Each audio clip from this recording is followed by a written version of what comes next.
Do you want to be a YouTuber? Welcome back to FTW Tech. I'm your host Isaiah, and today we are going to be doing a benchmarking guide. So I'm basically going to be teaching you guys, you might be aspiring tech YouTubers, hopefully you are, because that's who this video is made for.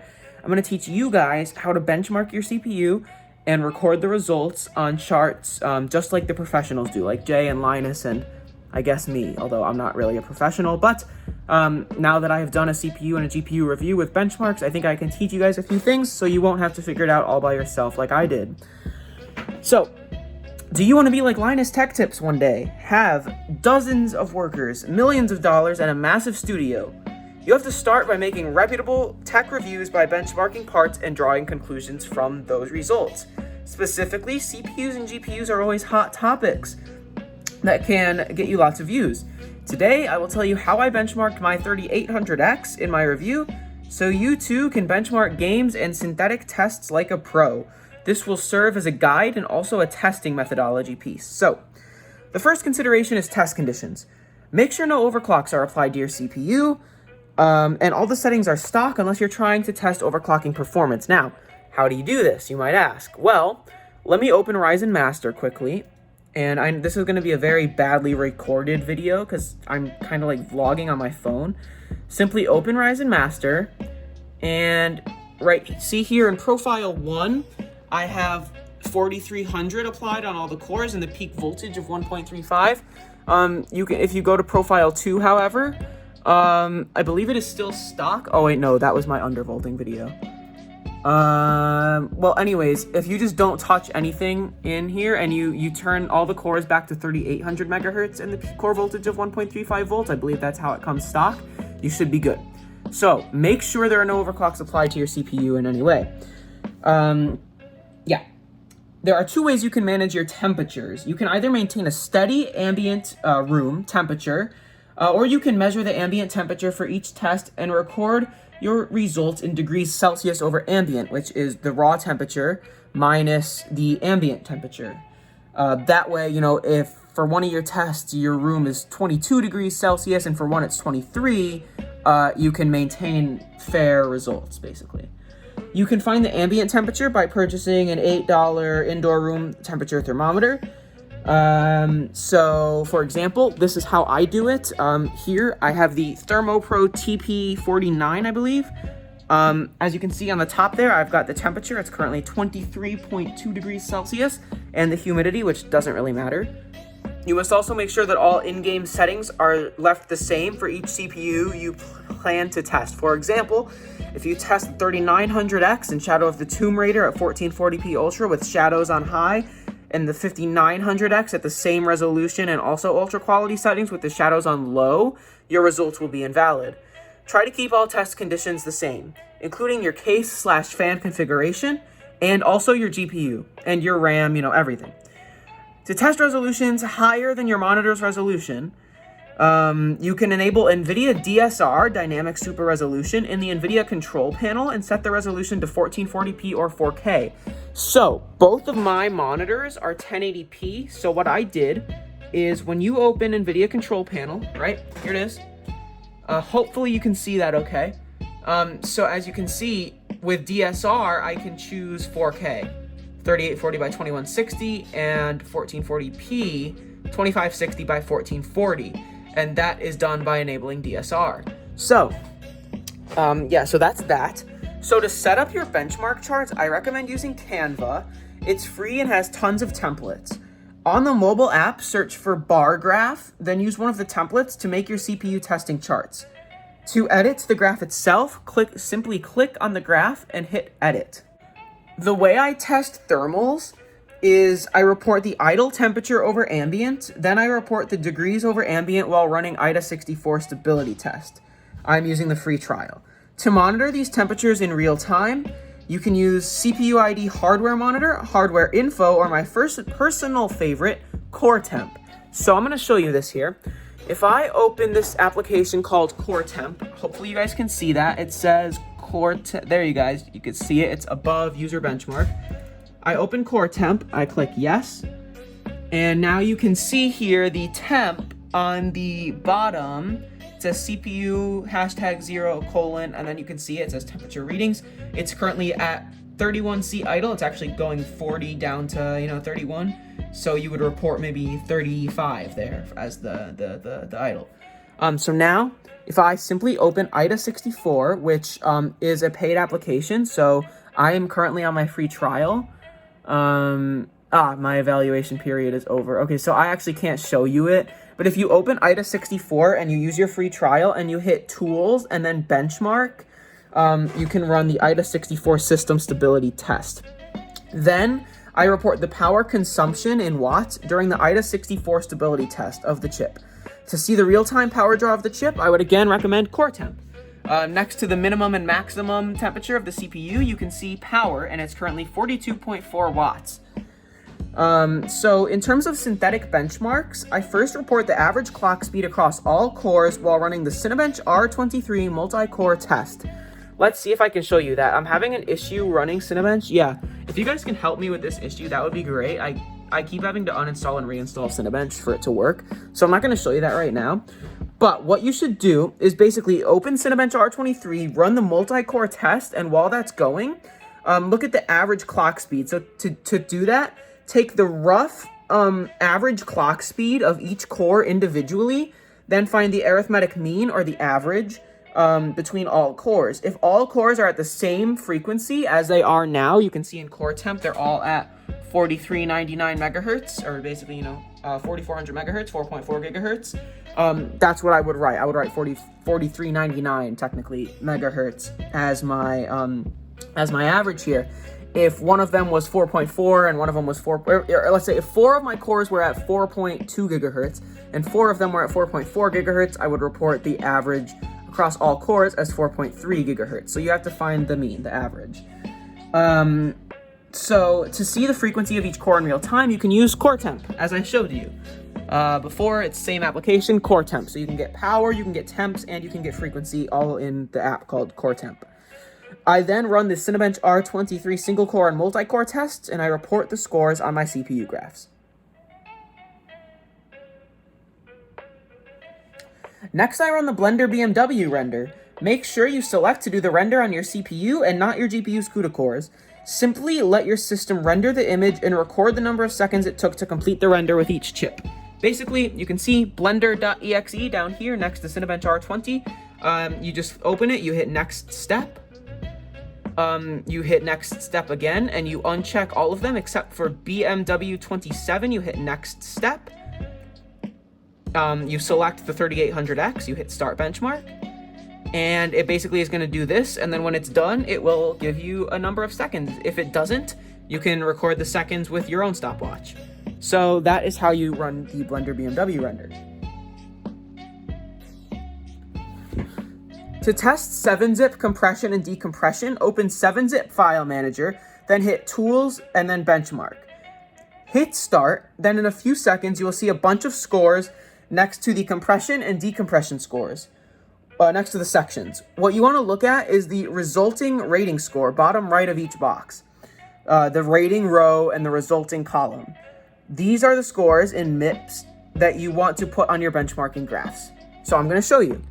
I'm going to close core temp first of all. As you can see on the top, next to audio router, it's kind of on the right on the top. You can see 7-zip file manager. So now that I have 7-zip open, I simply hit Tools, Benchmark, and then over here you can see these options. I hit Restart or Start. It runs these benchmarks and give it a few seconds.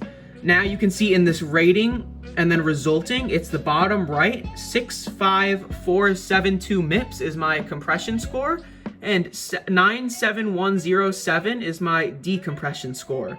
And that is how you run the 7-zip file manager compression and decompression benchmark. Once you get it downloaded, the DaVinci Resolve Puget benchmark is really easy to run. Make sure you also install the free version of DaVinci Resolve. All you have to do is open the application and click Run Benchmark. Once the benchmarking is complete, it will report an overall score which you can put on your benchmarking graphs. Let's see if I can show you this. Down here next to Cinebench R23 and Discord, you can see DaVinci Resolve. And then over here, you can see run Puget bench for DaVinci Resolve. If I simply open it, which I'm having trouble doing for some reason, like it won't open, it's really weird. I'll get back to you guys once it opens. All right, so now I've actually turned my camera around so like you can't see my face. That's okay, I'll just show you the computer the whole time. So it's a lot easier, or the monitors. So as this extracts, I'm gonna let you guys know also Prime 95 also exists, but I'm too confused about how to run it that I just don't bother. If you can figure out how to like run the code and stuff and make it work, by all means go ahead. But I don't know how to do that, so I don't run Prime 95. So I'm currently extracting all the files in the folder, the zip file of Puget Bench for DaVinci Resolve, and it's about to be done, and I'll show you. It's very testy, so I had to like uninstall, reinstall. Now that I've reinstalled it, I'm gonna move it to my desktop and I'm gonna try to open it. I'll see if it works. Yeah, see, this always happens. It's so annoying. If I hit run anyway, it might not work still, and I might have to re-download it again. We'll see. What if I run as admin? Yeah, I'm gonna have to install it again. So that's the issue with Puget Bench. It's very testy and weird, but yeah. Okay guys, after installing it again, it finally works. So you just do test type standard. Literally all you do is open it, you hit run benchmark, you hit yes, and then boom, it just starts going. You don't even have to open Resolve, it just starts going. And then eventually it'll end. It does take a little bit and it'll give you a score. That is how you do the Puget benchmark. Now you need to do your gaming benchmarks. First, download CSGO, Shadow of the Tomb Raider, and Fortnite. To download the CSGO Mr. Uletical benchmark, find CSGO in Steam, then go to Workshop tab and search for the benchmark. So what you want to do is, you've got Steam here. If I click on CSGO, I click Workshop, and I find, let me just search ULLETICAL for Uletical. And you can see here, FPS benchmark. And you can see I've already subscribed. So now, if I X out of Steam and I open CSGO, so you get the Uletical benchmark, which is free, of course. You launch CSGO, and you can see that it is opening at the moment. And I will show you what happens when you open it. Just give it a little bit. It is opening.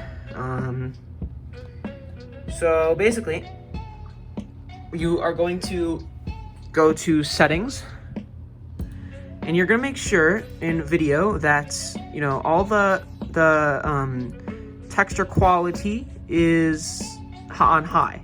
You want it on high. Then you're gonna hit play. You're gonna hit workshop maps. You're gonna hit FPS benchmark. You're gonna hit go. You're gonna hit go. So now you're loading into the benchmark. So yeah.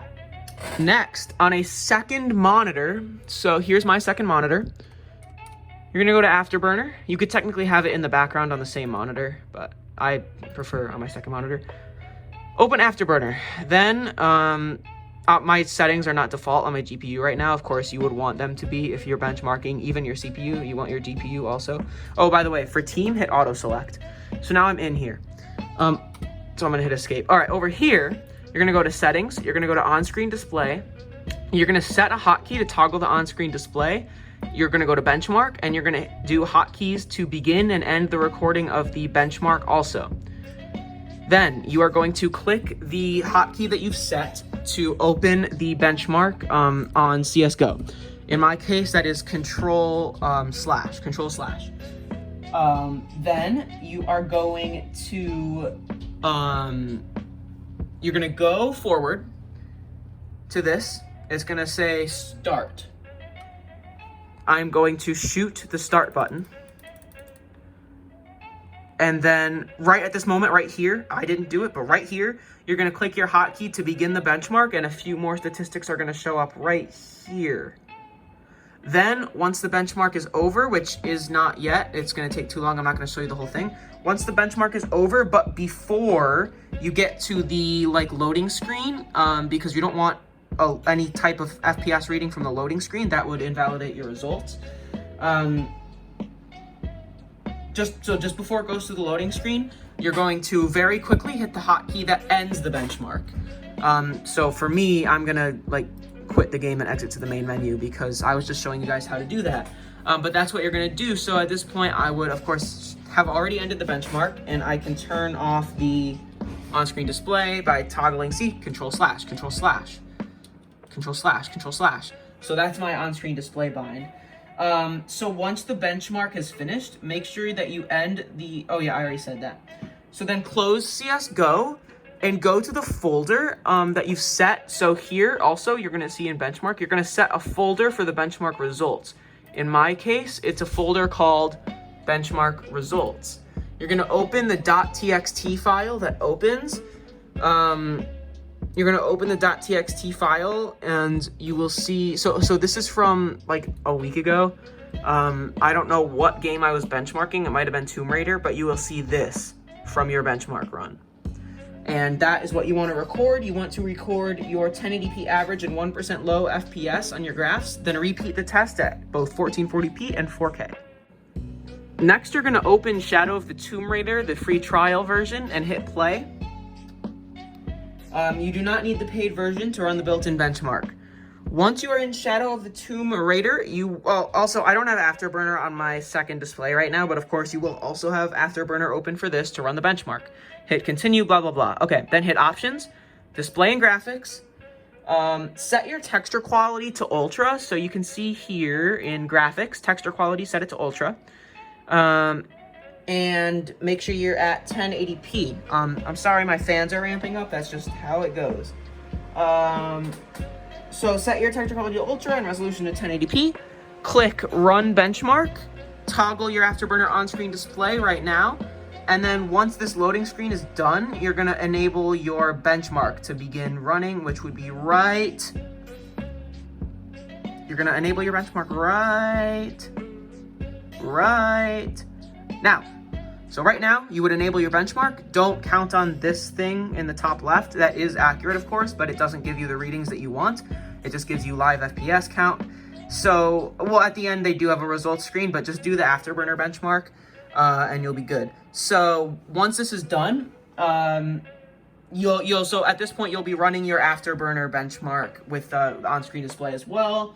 Then end the benchmark when the screen starts to fade to black in the village portion of this, this whole built-in benchmark scenes. You have to end the benchmark super quickly so you don't get an FPS reading from the loading screen by accident. Make sure, of course, that you have Afterburner open the whole time so you can use your on-screen display and built-in benchmark and your Afterburner benchmark.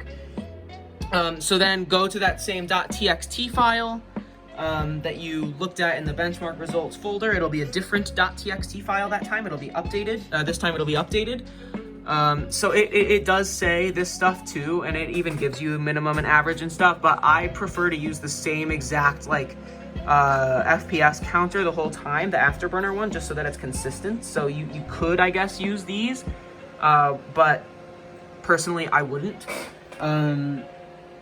So yeah, report the average and 1% lows from your benchmark results folder, and then repeat the process at 1440p and 4K. Do not use ray tracing, FSR, or DLSS, as you are benchmarking your CPU and not your GPU. For Fortnite, simply open the creative mode and put in the map code for the DaVinci benchmark. The code is 4135-2210-3629. Once you've hit start, actually, let's go into the DaVinci benchmark. Once you've hit start and jumped, obviously you'll have your Afterburner on-screen display. So you're gonna start the game. You're not gonna start the benchmark yet, but you'll have your Afterburner on-screen display on at this point. So once you've hit start, which I just did, and then you've jumped down into the benchmark, it will loop endlessly. Begin your Afterburner benchmark. The on-screen display has to be open for it to work. Then after a few minutes and a few loops of the benchmark, you can end the benchmark. This time report the average and minimum, not 1% low, but minimum, FPS at 1080p Ultra, and then repeat for 1440p and 4K. So you're gonna begin your benchmark right now. And then after a few minutes and a few loops of this benchmark, you can simply end it because, like I said, it will repeat endlessly. Do the same at both 1440p and 4K. Finally, calculate the game's averages at 1080p, 1440p, and 4K. Add up the three 1080p average FPS numbers, one from each tested game, then divide the result by 3 to get the average 1080p FPS across all titles. Do the same for the minimum/1% low FPS at 1080p. Repeat for the 1440p and 4K numbers and put these averages on your benchmarking graphs. Once you've done all these steps, you have completed all my CPU tests. It's better if you have at least 2 CPUs so you can compare the chips and see a difference in scores, but I only have one, so the game's averages are kind of pointless in my case. Anyway, I hope you enjoyed my guide. Benchmark on, my friends. See you guys.